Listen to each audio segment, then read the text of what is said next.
ਵਾਹਿਗੁਰੂ ਜੀ ਕਾ ਖਾਲਸਾ ਵਾਹਿਗੁਰੂ ਜੀ ਕੀ ਫਤਿਹ। ਚਵਰ ਛਤਰ ਤਖਤਾਂ ਦੇ ਮਾਲਿਕ ਧੰਨ ਧੰਨ ਸਾਹਿਬ ਸ੍ਰੀ ਗੁਰੂ ਗ੍ਰੰਥ ਸਾਹਿਬ ਮਹਾਰਾਜ ਜੀ ਦੀ ਪਾਵਨ ਪਵਿੱਤਰ ਗੋਦ ਵਿੱਚ ਸਜ ਬੈਠੀ ਗੁਰੂ ਪਿਆਰੀ ਗੁਰੂ ਸਵਾਰੀ ਸਾਧ ਸੰਗਤ ਜੀਓ। ਸਤਿਗੁਰਾਂ ਨੇ ਗੁਰਬਾਣੀ ਦੇ ਅੰਦਰ ਅਥਾਹ ਰਹਿਮਤਾਂ ਬਖਸ਼ਿਸ਼ ਕੀਤੀਆਂ। ਗਰੀਬ ਨਿਵਾਜ ਕਿਰਪਾ ਕਰਕੇ ਸਾਨੂੰ ਸਮਝਾਉਂਦੇ ਨੇ, ਸਿਮਰੋ ਸਿਮਰ ਸਿਮਰ ਸੁਖ ਪਾਵੋ, ਕਲ ਕਲੇਸ਼ ਤਨ ਮਾਹੇ ਮਿਟਾਵੋ। ਸਤਿਗੁਰੂ ਬਖਸ਼ਿਸ਼ ਕਰਦੇ ਨੇ ਕਿ ਭਾਈ ਜੇ ਜੀਵਨ ਦੇ ਅੰਦਰ ਸੁਖ ਲੈਣਾ ਹੈ ਨਾ, ਤਾਂ ਪ੍ਰਮਾਤਮਾ ਦਾ, ਉਸ ਵਾਹਿਗੁਰੂ ਦਾ, ਉਸ ਨਿਰੰਕਾਰ ਦਾ ਸਿਮਰਨ ਕਰੋ, ਜਿਸ ਦੇ ਭੇਜੇ ਹੋਏ ਇਸ ਮਾਤ ਲੋਕ ਦੇ ਅੰਦਰ ਆਪਾਂ ਆਏ ਹਾਂ। ਉਸ ਨਿਰੰਕਾਰ ਦੀ ਬੰਦਗੀ ਕਰੋ ਜਿਸ ਨਿਰੰਕਾਰ ਨੇ ਸਾਨੂੰ ਇੰਨਾ ਕੁਛ ਖਾਣ ਪੀਣ ਹੰਢਾਉਣ ਨੂੰ ਸਭ ਕੁਛ ਦਿੱਤਾ ਹੈ। ਉਸ ਪ੍ਰਮਾਤਮਾ ਦੀ, ਉਸ ਵਾਹਿਗੁਰੂ ਜੀ ਦੀ ਬੰਦਗੀ ਕਰੀਏ। ਤੇ ਸਤਿਗੁਰੂ ਜੀ ਇੱਥੋਂ ਤੱਕ ਬਖਸ਼ਿਸ਼ਾਂ ਕਰਦੇ ਨੇ ਕਿ ਭਾਈ ਜਿਹੜਾ ਮਨੁੱਖ ਸਿਮਰਨ ਕਰਦਾ ਹੈ ਨਾ, ਉਹਦਾ ਆਪਣਾ ਵੀ ਬੇੜਾ ਪਾਰ ਹੋ ਜਾਂਦਾ ਹੈ ਔਰ ਦੂਸਰਿਆਂ ਨੂੰ ਵੀ ਉਪਦੇਸ਼ ਦੇਣ ਦੇ ਸਮਰੱਥ ਹੋ ਜਾਂਦਾ ਹੈ ਔਰ ਨਾਲ ਹੋਰਨਾਂ ਦਾ ਵੀ ਉਧਾਰ ਹੋ ਜਾਂਦਾ ਹੈ। ਔਰ ਜਿਹੜੇ ਮਨੁੱਖ ਪ੍ਰਮਾਤਮਾ ਦਾ ਸਿਮਰਨ ਨਹੀਂ ਕਰਦੇ, ਸਤਿਗੁਰੂ ਜੀ ਕਹਿੰਦੇ ਨੇ ਉਹ ਤਾਂ ਮੈਂ ਮੱਥੇ ਵੀ ਨਹੀਂ ਉਹਨਾਂ ਦੇ ਲੱਗਣਾ ਚਾਹੁੰਦਾ। ਧੰਨ ਗੁਰੂ ਗ੍ਰੰਥ ਸਾਹਿਬ ਮਹਾਰਾਜ ਇਹ ਬਖਸ਼ਿਸ਼ ਕਰਦੇ ਨੇ। ਸਤਿਗੁਰੂ ਜੀ ਕਹਿੰਦੇ ਜੋ ਨਾ ਭਜੰਤੇ ਨਾਰਾਇਣਾ ਤਿਨ ਕਾ ਮੈਂ ਨਾ ਕਰੂੰ ਦਰਸ਼ਨਾ।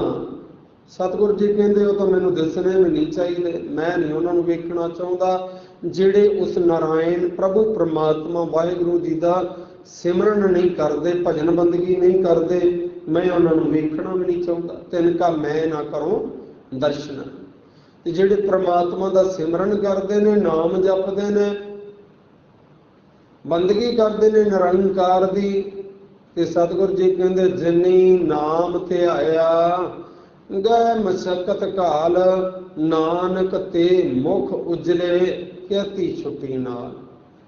ਜਿਨ੍ਹਾਂ ਨੇ ਪ੍ਰਭੂ ਪ੍ਰਮਾਤਮਾ ਦਾ ਸਿਮਰਨ ਕੀਤਾ ਆਪ ਤਾਂ ਉਹ ਬੰਧਨਾਂ ਤੋਂ ਛੁੱਟ ਗਏ। ਸਤਿਗੁਰੂ ਜੀ ਕਹਿੰਦੇ ਪਤਾ ਹੀ ਨਹੀਂ ਹੋਰ ਉਹਨਾਂ ਦੇ ਨਾਲ ਕਿੰਨਿਆਂ ਦਾ ਪਾਰ ਉਤਾਰਾ ਹੋ ਜਾਂਦਾ ਹੈ। ਇਸ ਕਰਕੇ ਸਤਿਗੁਰੂ ਜੀ ਸਾਨੂੰ ਗੁਰਬਾਣੀ ਦੇ ਅੰਦਰ ਹਰ ਇੱਕ ਤਰੀਕੇ ਨਾਲ ਸਮਝਾਇਆ ਕਿਸ ਤਰ੍ਹਾਂ ਧਰਮ ਦੇ ਰਸਤੇ ਦੇ ਉੱਤੇ ਕਿਵੇਂ ਚੱਲਣਾ ਹੈ ਔਰ ਕਿਸ ਤਰੀਕੇ ਦੇ ਨਾਲ ਸਮਾਜ ਦੇ ਅੰਦਰ ਵਿਚਰਨਾ ਹੈ, ਕਿਸ ਤਰੀਕੇ ਦੇ ਨਾਲ ਆਪਣੇ ਪਰਿਵਾਰ ਦੇ ਅੰਦਰ ਰਹਿਣਾ। ਸਾਰੇ ਤਰੀਕੇ ਸਾਨੂੰ ਸਤਿਗੁਰਾਂ ਨੇ ਗੁਰਬਾਣੀ ਦੇ ਅੰਦਰ ਸਮਝਾਏ ਨੇ। ਔਰ ਗਰੀਬ ਨਵਾਜ਼ ਬੜੀ ਵੱਡੀ ਬਖਸ਼ਿਸ਼ ਕਰਕੇ ਸਾਨੂੰ ਸਮਝਾਉਂਦੇ ਨੇ ਕਿ ਭਾਈ ਸਿਮਰਨ ਕਰਨ ਵਾਸਤੇ ਨਾ ਮਨੁੱਖ ਦੇ ਅੰਦਰ ਕੁਝ ਗੁਣ ਹੋਣੇ ਚਾਹੀਦੇ ਨੇ, ਕਿਉਂਕਿ ਜਿਸ ਮਨੁੱਖ ਦੇ ਅੰਦਰ ਗੁਣ ਨਹੀਂ ਨਾ, ਸਤਿਗੁਰੂ ਜੀ ਕਹਿੰਦੇ ਉਹ ਪ੍ਰਮਾਤਮਾ ਦੀ ਬੰਦਗੀ ਵੀ ਨਹੀਂ ਕਰ ਸਕਦਾ। ਉਹ ਨਹੀਂ ਪ੍ਰਮਾਤਮਾ ਦੀ ਬੰਦਗੀ ਕਰ ਸਕਦਾ। ਵਿਣ ਗੁਣ ਕੀਤੇ ਭਗਤ ਨਾ ਹੋਏ। ਜਿੰਨਾ ਚਿਰ ਅੰਦਰ ਗੁਣ ਨਹੀਂ, ਉਹਨਾਂ ਚਿਰ ਸਤਿਗੁਰੂ ਜੀ ਕਹਿੰਦੇ ਪ੍ਰਮਾਤਮਾ ਦੀ ਭਗਤੀ ਵੀ ਨਹੀਂ ਹੋ ਸਕਦੀ। ਗੁਣ ਹੋਣੇ ਚਾਹੀਦੇ ਨੇ।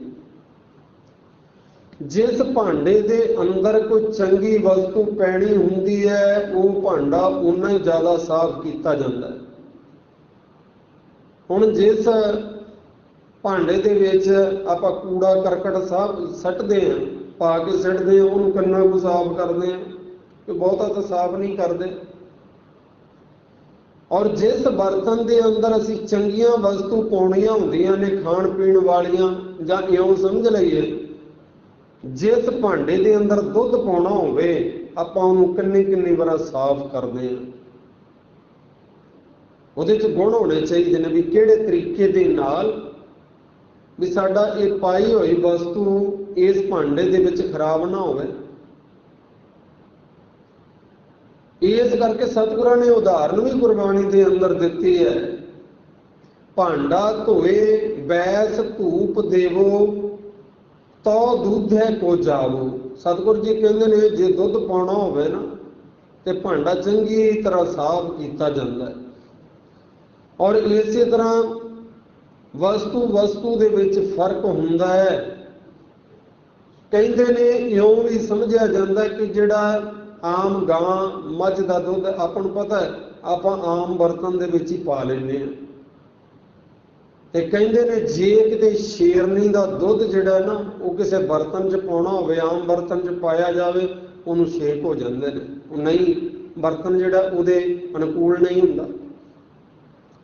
ਸੋਨੇ ਦੇ ਬਰਤਨ ਦੇ ਵਿੱਚ ਸ਼ੇਰਨੀ ਦਾ ਦੁੱਧ ਪੈ ਸਕਦਾ, ਹੋਰ ਕਿਸੇ ਵੀ ਭਾਂਡੇ 'ਚ ਟਿਕ ਨਹੀਂ ਸਕਦਾ।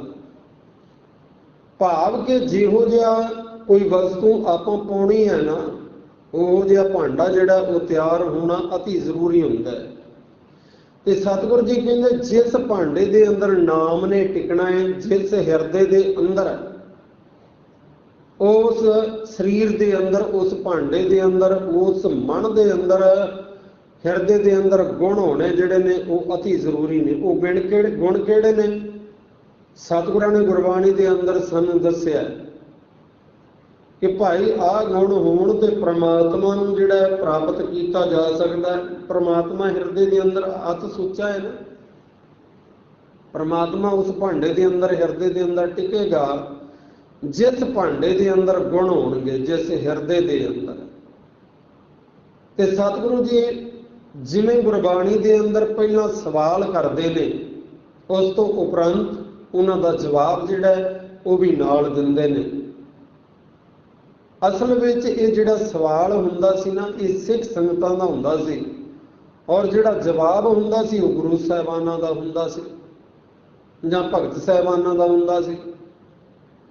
ਤੇ ਬਾਬਾ ਫਰੀਦ ਜੀ ਨੂੰ ਕਿਸੇ ਨੇ ਪੁੱਛਿਆ ਕਿ ਪ੍ਰਮਾਤਮਾ ਦੇ ਨਾਲ ਮਿਲਣਾ ਹੋਵੇ ਤੇ ਕਿਹੜੇ ਗੁਣ ਜਿਹੜੇ ਨੇ ਹੋਣੇ ਜ਼ਰੂਰੀ ਨੇ। ਸਵਾਲ ਪਹਿਲਾਂ ਕੀਤਾ, ਉਸ ਤੋਂ ਉਪਰੰਤ ਉਹਦਾ ਜਵਾਬ ਵੀ ਦਿੱਤਾ। ਸਵਾਲ ਕੀ ਸੀ? ਕਵਣ ਸੋ ਅੱਖਰ, ਕਵਣ ਗੁਣ, ਕਵਣ ਸੋ ਮਣੀਆਂ ਮੰਤ, ਕਵਣ ਸੋ ਵੇਸੋ ਹਉ ਕਰੀ, ਜਿਤ ਵਸ ਆਵੇ ਕੰਤ। ਸਵਾਲ ਇਹ ਹੈ ਕਿ ਕਿਹੜੇ ਉਹ ਗੁਣ ਨੇ ਜਿਨ੍ਹਾਂ ਕਰਕੇ ਉਹ ਕੰਤ ਦਾ ਅਰਥ ਹੁੰਦਾ ਪਤੀ ਪ੍ਰਮਾਤਮਾ ਵਾਹਿਗੁਰੂ। ਕਵਣ ਸੋ ਅੱਖਰ, ਉਹ ਅੱਖਰ ਕਿਹੜੇ ਨੇ? ਕਵਣ ਗੁਣ, ਉਹ ਗੁਣ ਕਿਹੜੇ ਨੇ? ਕਵਣ ਸੋ ਮਣੀਆਂ ਮੰਤ, ਉਹ ਮੰਤਰ ਕਿਹੜਾ ਹੈ ਜਿਸ ਦੇ ਦੁਆਰਾ ਉਹ ਪ੍ਰਭੂ ਪ੍ਰਮਾਤਮਾ ਵਾਹਿਗੁਰੂ ਜਿਹੜਾ ਹੈ ਉਹ ਵਸ ਵਿੱਚ ਆ ਜਾਵੇ। ਵਸ ਵਿੱਚ ਆਉਣ ਦੇ ਬੜੇ ਲੋਕ ਯਤਨ ਕਰਦੇ ਨੇ, ਬੜੇ ਕਰਮਕਾਂਡ ਕਰਦੇ ਨੇ, ਕਈ ਤਰੀਕਿਆਂ ਦੇ ਨਾਲ ਲੋਕ ਸੋਚਦੇ ਨੇ ਕਿ ਰੱਬ ਜਿਹੜਾ ਉਹਨੂੰ ਅਸੀਂ ਵਸ ਵਿੱਚ ਕਰ ਲਈਏ। ਤੇ ਸਤਿਗੁਰੂ ਜੀ ਕਹਿੰਦੇ ਨੇ ਲੋਕਾਂ ਨੇ ਬੜੇ ਤਰੀਕੇ ਵਰਤੇ, ਤੇ ਸਤਿਗੁਰਾਂ ਨੇ ਦੱਸ ਵੀ ਦਿੱਤਾ ਗੁਰਬਾਣੀ ਦੇ ਅੰਦਰ ਕਿ ਇਹਨਾਂ ਤਰੀਕਿਆਂ ਨਾਲ, ਕਰਮਕਾਂਡਾਂ ਨਾਲ ਪ੍ਰਭੂ ਪ੍ਰਮਾਤਮਾ ਵਸ ਵਿੱਚ ਨਹੀਂ ਜੇ ਆਉਂਦਾ। ਲੋਕਾਂ ਨੇ ਕਿਹੜੇ ਅਪਣਾਏ, ਕਿਹੜੇ ਹੱਥ ਕੰਡੇ ਵਰਤਾਏ ਕਿ ਜੋ ਰੱਬ ਜਿਹੜਾ ਹੈ ਉਹ ਸਾਡੇ ਮੁੱਠੀ ਦੇ ਵਿੱਚ ਆ ਜਾਵੇ। ਜੋ ਅਸੀਂ ਕਹੀਏ ਰੱਬ ਕਰੇ, ਜੋ ਅਸੀਂ ਰੋਕ ਦਈਏ ਰੱਬ ਉਹ ਨਾ ਕਰੇ। ਤੇ ਸਤਿਗੁਰੂ ਜੀ ਕਹਿੰਦੇ ਨਾ ਤੂੰ ਆਵੇਂ ਬਸ ਬਹੁਤ ਘਿਣਾਵਣੇ, ਨਾ ਤੂੰ ਆਵੇਂ ਬਸ ਵੇਦ ਪੜ੍ਹਾਵਣੇ। ਸਤਿਗੁਰੂ ਜੀ ਕਹਿੰਦੇ ਇਸ ਤਰ੍ਹਾਂ ਪ੍ਰਮਾਤਮਾ ਵਸ ਵਿੱਚ ਨਹੀਂ ਆਉਂਦਾ।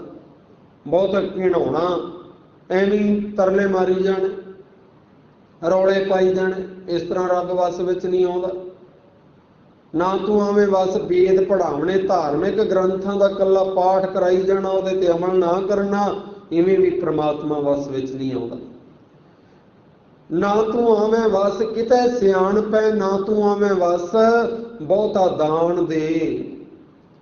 ਕਿਸੇ ਬਹੁਤੀਆਂ ਸਿਆਣਪਾਂ ਦੇ ਨਾਲ ਪ੍ਰਮਾਤਮਾ ਵਸ ਵਿੱਚ ਨਹੀਂ ਆਉਂਦਾ। ਸਿਆਣਪ ਹੋਣੀ ਚਾਹੀਦੀ ਹੈ, ਸਿਮਰਨ ਕਰਨ ਵਾਸਤੇ ਵੀ ਸਿਆਣਪ ਹੋਣੀ ਬੜੀ ਜ਼ਰੂਰੀ ਹੈ, ਸਮਝਦਾਰ ਹੋਣਾ ਬੜਾ ਜ਼ਰੂਰੀ ਹੈ। ਪਰ ਜੇ ਹਉਮੈ ਹੈ ਅੰਦਰ, ਮੈਂ ਸਿਆਣਾ ਬੜਾ, ਮੈਂ ਰੱਬ ਨੂੰ ਵਸ ਕਰ ਵਿੱਚ ਸਕਣਾ, ਤੇ ਸਤਿਗੁਰ ਜੀ ਕਹਿੰਦੇ ਤੇਰਾ ਭੁਲੇਖਾ ਹੈ। ਨਾ ਤੂੰ ਆਵੇਂ ਬਸ ਬਹੁਤਾ ਦਾਨ ਦੇ। ਕੋਈ ਸਮਝੇ ਕਿ ਮੈਂ ਬੜਾ ਦਾਨੀ ਹਾਂ, ਮੈਂ ਬੜੇ ਲੰਗਰ ਲਾਉਣਾ, मैं बड़े पुण्य दान करना, मैं गरीबां नूं। सतगुरु जी कहंदे ने जे आखे कि रब नूं वस विच कर लांगा, ये भी सतगुरु जी कहंदे भुलेखा है। ना तू आवें वस किते सियाणप है, ते सतगुरु जी कहंदे बहुतियां सियाणपां दे नाल परमात्मा वस विच नहीं आउंदा। सब को तेरे वस अगम अगोचरा, तू भगतां कै वस भगतां थान तेरा।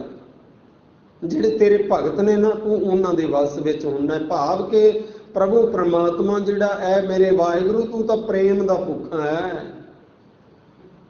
सवाल किया बाबा फरीद जी नूं किसी ने, किहड़े गुण ने, किहड़ा मंत्र है, किहड़ा वेस है जिहदे द्वारा परमात्मा वस विच आवे। कवण सो अखर, कवण गुण, कवण सो मणिया मंत, कवण सो वेसो हों करी, जित वस आवे कंत।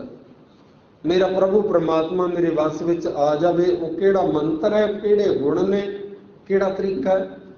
नाल फिर जवाब दिता उस शब्द दा, निमन सो अखर खवण गुण, जेबा मणिया मंत, ये त्रै भैणे वेस कर, तां वस आवी कंत।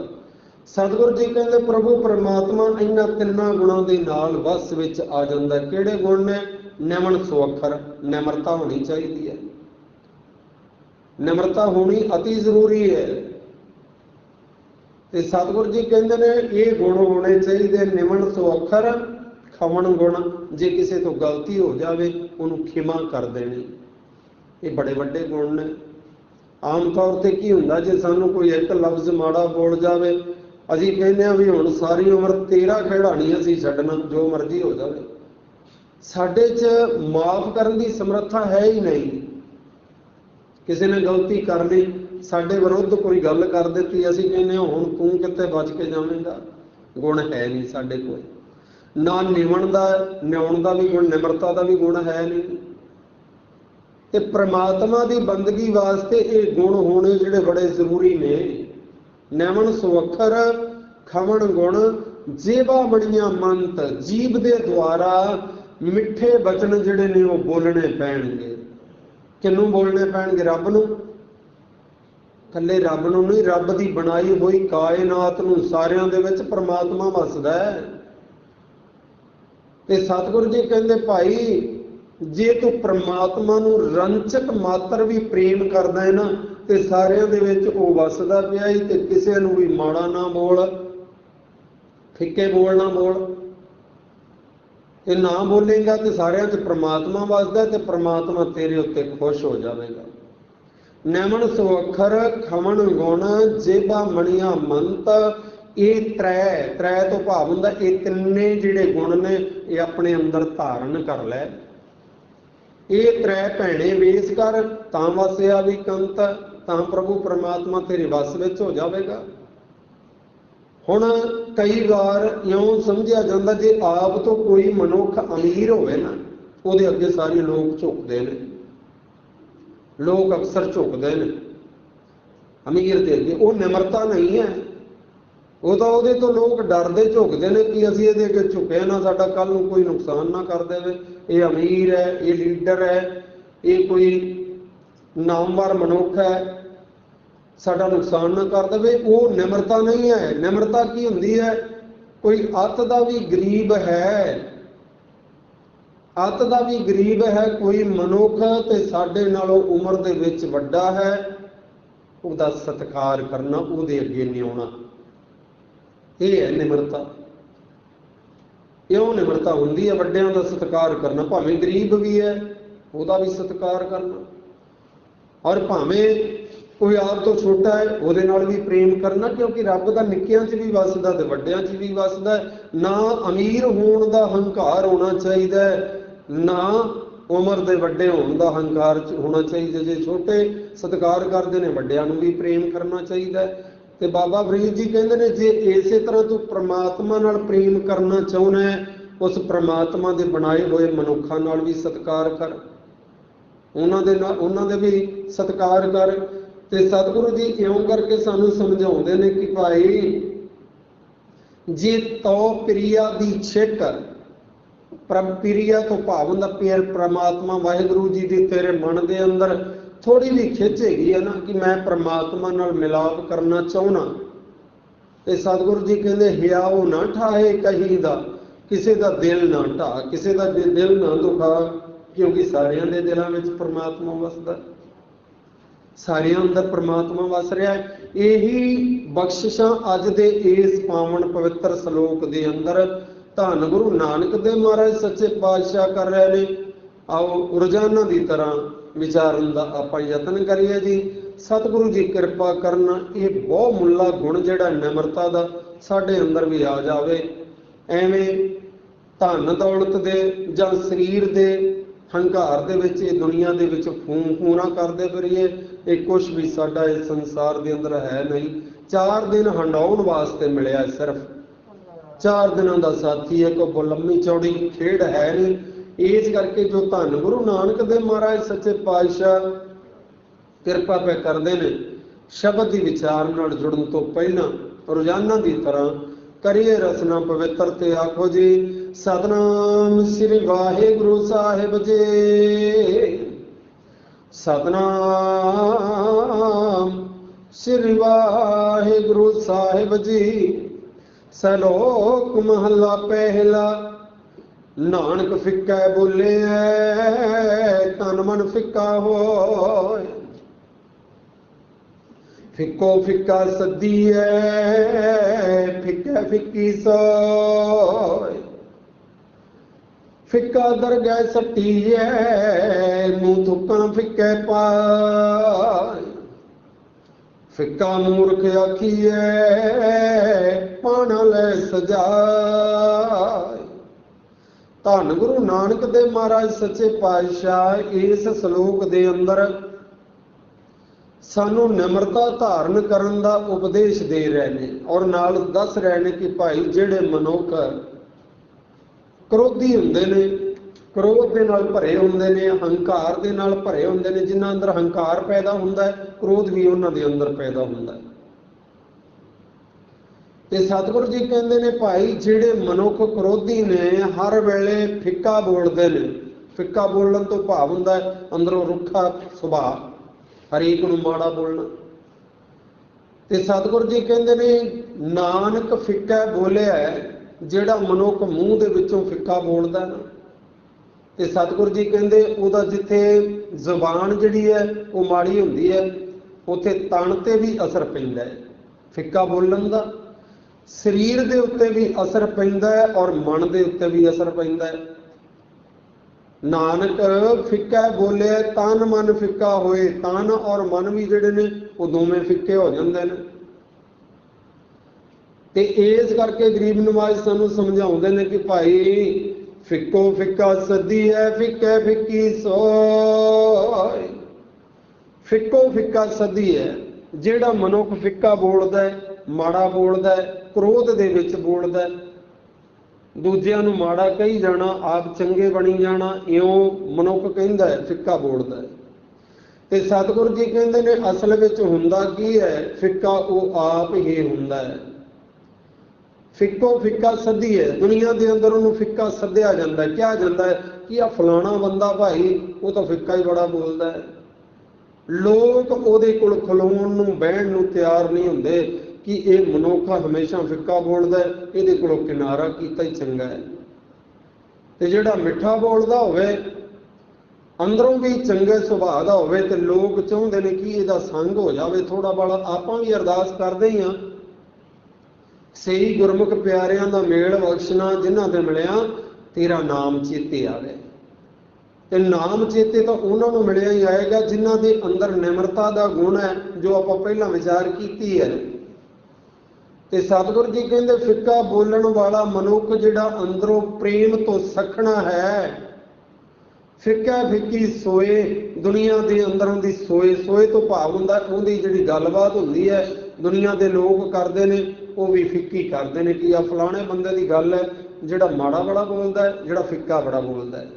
ਇਉਂ ਸਤਿਗੁਰੂ ਜੀ ਕਹਿੰਦੇ ਉਹਨਾਂ ਦਾ ਦੁਨੀਆ ਦੇ ਅੰਦਰ ਨਾਮ ਹੀ ਫਿੱਕਿਆਂ ਦੇ ਵਿੱਚ ਆ ਜਾਂਦਾ ਹੈ। ਕੱਲੀ ਦੁਨੀਆ ਦੇ ਅੰਦਰ ਲੋਕ ਫਿੱਕਾ ਨਹੀਂ ਕਹਿੰਦੇ। ਫਿੱਕਾ ਬੋਲਣ ਵਾਲਾ ਮਨੁੱਖ क्रोधी मनुख गुरु की नज़र विच भी प्रवान नहीं हुंदा और परमात्मा की नज़र विच भी प्रवान नहीं हुंदा। इतिहास तो आप जाणू हाँ, जिस मनुख ने भी गुरु घर दे विच निमरता रखी, प्रेम रखिया, उन्हें गुरु घर दे विच बहुत कुछ प्राप्त कर लिया। किन्ना कुछ प्राप्त किया आप इतिहास पढ़ते हैं, सुनते हैं। धन गुरु नानक देव महाराज सच्चे पातशाह जी तो लैके धन गुरु गोबिंद सिंह महाराज कलगियां वाले पातशाह तिकर उन्हां दे विच तां निमरता दसां पातशाहियां दे विच इन्नी सी जिहदा अंत भी कोई पाया नहीं जा सकता। और जिहड़े फिक्का बोलण वाले लोग सन, गुरु घर दे विच उन्हां नूं कुछ भी ना मिलिया। वो भावें गुरु दे पुत्तर ही क्यों ना होण, वो भी खाली रह गए। धन गुरु नानक देव महाराज सच्चे पातशाह जी जदों अंतला समा आया, कई परखां कीतियां। जिवें आपां जाणदे हां कि कटोरा जिहड़ा सी वो चिक्कड़ दे विच सुੱਟ देना ते श्री चंद नूं कहना कढ के लिया, लक्ष्मी दास नूं कहना कढ के लिया। वो कहंदे फिर जे कढना ही सी ते फिर सट्टिया ही क्यों। ते बाबा लਹਿਣਾ जी नूं जदों किहा, उन्होंने छाल मार के कढ के बाहर लै आंदा। इस तरह बहुत सारियां परखां होईयां जिहदे विच निमरता धारण करन वाले बाबा लਹਿਣਾ जी ने सब कुछ ले लिया और क्रोधी सुभाव वाले श्री चंद और लक्ष्मी दास वो खाली दे खाली रह गए, भावें गुरु दे पुत्तर ही सन। इसी तरह इस तो अगे चलिए, धन गुरु अंगद देव महाराज सच्चे पातशाह दूजे पातशाह जी दे पुत्र ने दातू और दासू जी, जिन्होंने एक मन के अंदर हौमे है कि असी गुरु के पुत्र हाँ, ये सब कुछ गुरगद्दी जो कुछ भी है साडे वास्ते ही है, ये किधर चलिया। पर हौमे दे विच हर वेले कौड़ा बोलना, फिक्का बोलना और गुरु घर दे विचों सखणे रह गए। ते कौन दात लै गया? निमरता दे विच सेवा दे पुंज बाबा अमरदास जी। श्री गुरु अंगद देव महाराज दे नाल रिश्तेदारी भावें कुड़माचारी है, पर परखां इन्नियां होईयां जिहदे हर परख दे विचों निमरता सहित बाबा अमरदास जी पास होए और गुरगद्दी दे वारस बने और तीजे पातशाह साहिब श्री गुरु अमरदास सच्चे पातशाह बने। और इस तो अगे चलिए, धन गुरु अमरदास सच्चे पातशाह जी दे दो पुत्र बाबा मोहन जी ते मोहरी जी हौमे है मन दे अंदर कि असी सब कुछ दे मालक असी हाँ, वो भी खाली रह गए। इस तरह गुरगद्दी कौन लै गया? श्री गुरु रामदास पातशाह जी गुरगद्दी के मालक बने। क्यों बने? सेवा के पुंज ने, निमरता के पुंज ने। परखां इन्हां दियां भी होईयां, आपां नूं पता है। दो थड़े बनाए दोवां जवाइयां दे कोलों, ते धन गुरु रामदास पातशाह जी का जिहड़ा थड़ा सी वो कबूल किया। भाव के निमरता इन्नी है जिहदे विच गुरु रामदास जी पास हुए और गुरगद्दी के वारस बने। और इस तरह चलदियां धन गुरु अर्जन देव महाराज सच्चे पातशाह जी जो जदों गुरगद्दी का देण का समा आया ना गुरु रामदास पातशाह जी नूं, ते परखां उदों भी होईयां ते जिन्हां दे अंदर निमरता सी उन्होंने गुरगद्दी के मालक बन गए। होया कुछ इस तरह, धन गुरु रामदास सच्चे पातशाह जी नूं समझ है, पता है आने वाले समय का कि साडा जीवन जिहड़ा है सरीरक जीवन ये थोड़ा समा रह गया है। तीन पुत्र ने, बाबा पिरथी चंद जी और महादेव और अर्जन देव जी। ते भावें सतगुरु जानते हैं कि इस गुरगद्दी का वारस किन्ने बनना, क्योंकि गुरु अमरदास सच्चे पातशाह जी ने निर्णय कर दिता सी गोविंदवाल साहब की धरती ते कि दोहता बाणी का बोझ था, ये गुरगद्दी का वारस बनेगा। पर फिर भी परख करनी जरूरी सी। समा अपनी चाले चलता गया। लाहौर तो सतगुरां दे रिश्तेदार आए, शरीके तो रिश्तेदार आए, आके कहना किया कि महाराज साडे पुत्र दी सिहारी मल दे पुत्र दी शादी है, तो आप कृपा करो उस शादी दे विच शामिल हो। धन गुरु रामदास पातशाह ने बुलाया पिरथी चंद नूं। पिरथी चंद जी बेटा जी जाओ, लाहौर दे विच तुहाडे भरा दी शादी है, चाचे दे पुत्र दी शरीके दे विच तुसीं जाओ, उस खुशी दे विच तुहानूं शामिल होना चाहिए। पिरथी चंद अंदरों मीना है, लालची है, जो कुछ भी है ये सारा लंगर का काम भी संभालता है, पर संभालता कादे वास्ते है? लालच वस पिया, ये धन दौलत जो कुछ है ये मेरे हाथ वस विच रहे। कहन लगा गुरु पिता जी तुहानूं पता वेखो इत्थे किन्ना कामकार है, सारा हिसाब किताब मेरे हाथ दे विच है, मैं नहीं जा सकता। ते दूजी पॉइंट ते वेखो तुसीं गर्मी किड्डी है, वो गर्मियां दा समां सी। कहन लगे रस्ते दे विच जाना है, किड्डी गर्मी है, एडी गर्मी च जाना बड़ा मुश्किल है, और वाधू दा ब्याह दे विच रौला होवेगा। मैं तुहानूं पता मैं तां रौले गौले च जाना ही नहीं चाहुंदा, इस करके मैं नहीं जाना चाहुंदा। सतगुरु जी कहंदे भाई जाना पैना है, रुझेवे बड़े ने, असीं जा नहीं सकते, इस करके तुसीं जाओ। पिरथी चंद ने कोरा जवाब दे दिता, कहन लगा पिता जी मैं नहीं जा सकता। महादेव नूं किहा बुला के सतगुरां ने, कहन लगे महादेव जाओ, तुहाडे चचेरे भरा दी शादी है, शरीके दे विच तुसीं जाओ, शादी दे विच शामिल हो। कहन लगा पिता जी तुहानूं पता ही है मैं आतंक हाँ, मैं इन्हां झगड़ियां झमेलियां दे विच नहीं पैना चाहुंदा, रिश्तेदारियां च मैं नहीं पैना चाहुंदा, नाले गर्मी बहुत है, इन्नी गर्मी मेरे तो तां सहारी नहीं जाने, मैं तां कदे गर्मी च गया ही नहीं। सतगुरां नूं आउण वाले समय दा पता है, गुरु रामदास पातशाह नूं ਜਿਹੜੇ ਅੱਜ ਇਹ सूरज की गर्मी नहीं सहारदे पए, ये लाहौर नूं जाण नूं तैयार नहीं, खुशी दे वेले दे विच ਜਿਹੜੇ जा के तैयार नहीं, खुशी दे प्रोग्राम विच ये सूरज की गर्मी नहीं सहारदे पए, ये तत्ती लोह की गर्मी कित्थों सहार लैणगे, ये नहीं सहार सकणगे।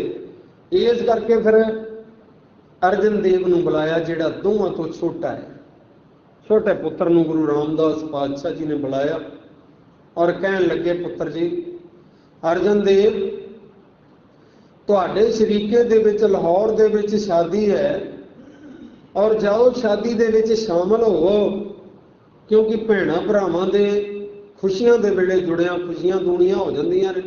कोई दुख दे विच भैण भरा शामिल होवे ते कहंदे ने दुख घटदा, जाओ खुशियां दे विच शामिल होवो। हथ जुड़ गए, कहन लगे गुरु पिता जी निमरता वेखो, कहन लगे गुरु पिता जी ये तो खुशियां की थां दे उत्ते प्रोग्राम ते तुसीं मैनूं भेज रहे हो, भावें अत दा कठिनाइयां वाला समा भी होवे, किते दुख वाली थां होवे, उत्थे भी मैनूं भेजो कि मैं ना थोड़ी करांगा, तुहाडा हुक्म जिहड़ा उस सिर मत्थे है। अत दी निमरता है गुरु अर्जन देव पातशाह सच्चे पातशाह जी दे अंदर, और सतगुरां दा हुक्म मन के मत्था टेकिया, और मत्था टेकण तो उपरंत माता भानी जी नूं मत्था टेकिया, और वड्डे दोवां भरावां नूं पिरथी चंद नूं और महादेव नूं भी मत्था टेक के, और अर्जन देव जी लाहौर नूं चाले पा दिते। लाहौर जाके और नाल सतगुरां ने तुरन लग्गिया कहा कि अर्जन देव जदों असीं बुलावांगे उदों तूं आउणा है, उस तो पहला आउणा नहीं, उत्थे रह के गुरु नानक दे घर दा प्रचार करना है। गुरु अर्जन देव महाराज सच्चे पातशाह शांति दे पुंज ने, और लाहौर दे विच गए। जदों ब्याह कारज की समाप्ति हुई है, उस तो उपरंत फिर की कीता, अर्जन देव जी उस थां ते जा पहुंचे जिथे गुरु रामदास पातशाह जी का अवतार धारण किया सी सतगुरां ने, चूना मंडी लाहौर दे विच। ते उत्थे रोजाना सिख संगतां जिहड़ियां आन करके मिलदियां ने, सारे लोकां दे चाह है संगतां दे विच ये गुरु साहिबान दा ये सपुत्र है, ते उत्थे फिर सत्संग जिहड़ा सी वो शुरू हो जांदा। समा जिहड़ा सी वो बतीत हुंदा गया, समा जिहड़ा वो बतीत हुंदा गया, मन दे विच जिहड़ी सी वो चिंता जिहड़ी सी होनी शुरू हो गई कि अगे रोजाना गुरु सतगुरां दे दर्शन हुंदे सी, रोजाना दर्शन हुंदे सी गुरु पिता दे, हुण किन्ना चिर हो गया मैनूं दर्शन नहीं होए, और मेरा मन जिहड़ा है ਉਹ ਵਿਆਕਲ ਹੋ ਰਿਹਾ ਹੈ। ਉੱਥੇ ਫਿਰ ਸਤਿਗੁਰੂ ਜੋ ਗੁਰੂ ਰਾਮਦਾਸ ਪਾਤਸ਼ਾਹ ਜੀ ਨੇ ਉਪਦੇਸ਼ ਕੀਤਾ ਸੀ ਕਿ ਉੱਥੇ ਰਹਿ ਕਰਕੇ ਨਾਮ ਭਜਨ ਬੰਦਗੀ ਕਰਨੀ, ਗੁਰੂ ਨਾਨਕ ਦੇ ਘਰ ਦਾ ਮਿਸ਼ਨ ਦਾ ਪ੍ਰਚਾਰ ਕਰਨਾ। ਤੇ ਅਰਜਨ ਦੇਵ ਜੀ ਦਾ ਮਨ ਵਿਆਕਲ ਹੋਇਆ ਤੇ ਉਹਨਾਂ ਨੇ ਉਚਾਰਨ ਕੀਤਾ, ਆਪਣੇ ਮਨ ਦੀ ਅਵਸਥਾ ਜਿਹੜੀ ਸੀ ਉਹ ਸਤਿਗੁਰਾਂ ਦੇ ਚਰਨਾਂ ਵਿੱਚ ਰੱਖੀ ਔਰ ਚਿੱਠੀ ਲਿਖਣੀ ਕੀਤੀ। ਮੇਰਾ ਮਨ ਲੋਚੈ ਗੁਰ ਦਰਸ਼ਨ ਤਾਈ, ਬਿਲਪ ਕਰੇ ਚਾਤਰ ਕੀ ਨਿਆਈ, ਤ੍ਰਿਖਾ ਨ ਉਤਰੇ ਸ਼ਾਂਤ ਨ ਆਵੈ, ਬਿਨ ਦਰਸ਼ਨ ਸੰਤ ਪਿਆਰੇ ਜੀਓ, ਹਉ ਭੋਲੀ ਜੀਓ ਘੋਲ ਕਮਾਈ, ਗੁਰ ਦਰਸ਼ਨ ਸੰਤ ਪਿਆਰੇ ਜੀਓ। ਮੇਰੇ ਸਤਿਗੁਰੂ, ਕਿਉਂਕਿ ਇਕੱਲਾ ਪਿਤਾ ਹੀ ਨਹੀਂ ਸਮਝਿਆ, ਨਿਰੰਕਾਰ ਦਾ ਰੂਪ ਸਮਝਿਆ ਹੈ ਅਰਜਨ ਦੇਵ ਜੀ ਨੇ ਆਪਣੇ ਪਿਤਾ ਗੁਰੂ ਪਿਤਾ ਨੂੰ, ਗੁਰੂ ਰਾਮਦਾਸ ਪਾਤਸ਼ਾਹ ਜੀ ਨੂੰ। ਮਨ ਦੀ ਵਿਆਕੁਲਤਾ ਵੱਧਦੀ ਗਈ। ਇਹ ਚਿੱਠੀ ਲੈ ਕੇ ਕਿਸੇ ਗੁਰਸਿੱਖ ਦੇ ਹੱਥ ਵਿੱਚ ਫੜਾਈ। ਚਿੱਠੀ ਲੈ ਕੇ ਗੁਰਸਿੱਖ ਜਦੋਂ ਅੰਮ੍ਰਿਤਸਰ ਸਾਹਿਬ ਦੀ ਧਰਤੀ ਤੇ ਪਹੁੰਚਿਆ, ਪਿਰਥੀ ਚੰਦ ਨੂੰ ਮਿਲਿਆ ਤੇ ਕਿਹਾ, ਮੈਂ ਲਾਹੌਰ ਤੋਂ ਆਇਆ ਹਾਂ, ਅਰਜਨ ਦੇਵ ਜੀ ਨੇ ਤੁਹਾਡੇ ਭਰਾਤਾਂ ਨੇ ਆ ਚਿੱਠੀ ਦਿੱਤੀ ਹੈ। ਤੇ ਜਦੋਂ ਪਿਰਥੀ ਚੰਦ ਨੇ ਚਿੱਠੀ ਪੜ੍ਹੀ ਵੀ ਇਹ ਤਾਂ ਬੜੀ ਭਾਵਪੂਰਵਕ ਹੈ, ਉਹਨੇ ਚਿੱਠੀ ਜਿਹੜੀ ਸੀ ਆਪਣੇ ਕੋਲ ਰੱਖ ਲਈ ਔਰ ਆਪਣੇ ਕੋਲ ਜੋ ਕੁਝ ਲਿਖਣਾ ਸੀ ਮਾੜਾ ਮੋਟਾ ਲਿਖ ਕੇ ਵਾਪਸ ਚਿੱਠੀ ਭੇਜ ਦਿੱਤੀ।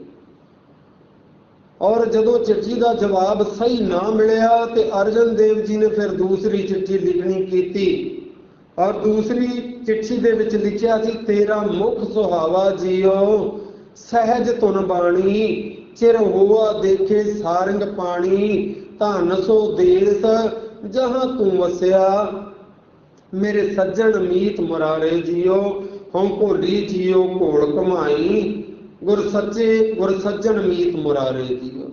ਇਉਂ ਕਰਕੇ ਪ੍ਰੇਮ ਦੇ ਵਿੱਚ ਭਿੱਜ ਕੇ ਜਦੋਂ ਦੂਜੀ ਚਿੱਠੀ ਲਿਖੀ, ਉਹ ਵੀ ਪਿਰਥੀ ਚੰਦ ਦੇ ਹੱਥ ਦੇ ਵਿੱਚ ਆ ਗਈ, ਉਹ ਵੀ ਆਪਣੇ ਕੀਸੇ ਦੇ ਵਿੱਚ ਪਾ ਕੇ ਘਰੇ ਲੈ ਗਿਆ। ਹੁਣ ਇਹ ਵਿਆਕੁਲਤਾ ਜਿਹੜੀ ਸੀ ਅਰਜਨ ਦੇਵ ਜੀ ਦੀ ਵੱਧਦੀ ਗਈ, ਮਨ ਪਰੇਸ਼ਾਨ ਹੋ ਗਿਆ ਔਰ ਇੰਨੀ ਪਰੇਸ਼ਾਨੀ ਵੱਧ ਗਈ ਕਿ ਜਦੋਂ ਤੀਸਰੀ ਚਿੱਠੀ ਜਿਹੜੀ ਸੀ ਲਿਖੀ ਤੇ ਉਹਦੇ ਵਿੱਚ ਲਿਖਿਆ ਸੀ ਕਿ ਸਤਿਗੁਰੂ, ਕਦ ਕੋਈ ਐਸਾ ਸਮਾਂ ਹੁੰਦਾ ਸੀ ਕਿਸੇ ਵਜ੍ਹਾ ਕਰਕੇ ਤੁਹਾਡੇ ਦਰਸ਼ਨ ਜਦੋਂ ਨਹੀਂ ਸਨ ਨਾ ਹੁੰਦੇ ਤੇ ਮੈਨੂੰ ਇਉਂ ਲੱਗਦਾ ਸੀ ਮੇਰੇ ਜੀਵਨ ਦੇ ਅੰਦਰ ਕਲਯੁਗ ਦਾ ਘੋਰ ਹਨੇਰਾ ਛਾ ਗਿਆ ਤੇ ਸੱਚੇ ਪਾਤਸ਼ਾਹ ਹੁਣ ਤਾਂ ਬੜਾ ਹੀ ਯੁੱਗ ਬੀਤ ਗਿਆ ਜਿਵੇਂ ਤੇਰੇ ਦਰਸ਼ਨ ਕੀਤਿਆਂ ਨੂੰ। ਬੜੀ ਵਿਆਕੁਲਤਾ ਸੀ। ਚਿੱਠੀ ਲਿਖੀ, ਇੱਕ ਘੜੀ ਨਾ ਮਿਲਤੇ ਤਾਂ ਕਲਯੁਗ ਹੋਤਾ, ਹੁਣ ਕਦ ਮਿਲੀਐ ਪ੍ਰਿਆ ਤੁਧ ਭਗਵੰਤਾ, ਮੋਹੇ ਰਹਿਣ ਨਾ ਵਿਹਾਵੈ, ਨੀਂਦ ਨਾ ਆਵੈ, ਬਿਨ ਦੇਖੇ ਗੁਰ ਦਰਬਾਰੇ ਜੀਓ, ਹਉ ਭੋਲੀ ਜੀਓ ਘੋਲ ਕਮਾਈ, ਤੇਰੇ ਸੱਚੇ ਗੁਰ ਦਰਬਾਰੇ ਜੀਓ। ਜਦੋਂ ਇਹ ਚਿੱਠੀ ਲਿਖੀ, ਅਤ ਦੀ ਵਿਆਕੁਲਤਾ ਇਹਦੇ ਵਿੱਚ ਝਲਕਦੀ ਸੀ ਔਰ ਚਿੱਠੀ ਲਿਖਦਿਆਂ ਸਾਰ ਅਰਜਨ ਦੇਵ ਜੀ ਨੇ ਕਿਹਾ ਗੁਰਸਿੱਖ ਨੂੰ ਕਿ ਇਹ ਸਿੱਧੀ ਗੁਰੂ ਪਿਤਾ ਕੋਲ ਲੈ ਕੇ ਜਾਣੀ ਹੈ, ਕਿਸੇ ਹੋਰ ਨੂੰ ਰਸਤੇ ਵਿੱਚ ਨਹੀਂ ਵਿਖਾਉਣੀ।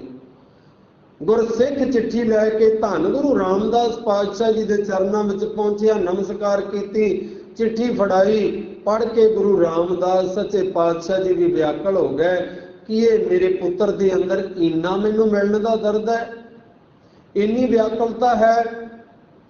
ਔਰ ਬਾਬਾ ਬੁੱਢਾ ਸਾਹਿਬ ਜੀ ਨੂੰ ਬੁਲਾਇਆ ਔਰ ਨਾਲ 5 ਗੁਰਸਿੱਖਾਂ ਨੂੰ ਭੇਜ ਕੇ ਅਰਜਨ ਦੇਵ ਜੀ ਨੂੰ ਅੰਮ੍ਰਿਤਸਰ ਸਾਹਿਬ ਦੀ ਧਰਤੀ ਤੇ ਬੁਲਾਉਣਾ ਕੀਤਾ। ਲੈਣ ਵਾਸਤੇ ਗਏ, ਇੰਨੇ ਸਤਿਕਾਰ ਦੇ ਨਾਲ ਲੈਣ ਵਾਸਤੇ ਗਏ।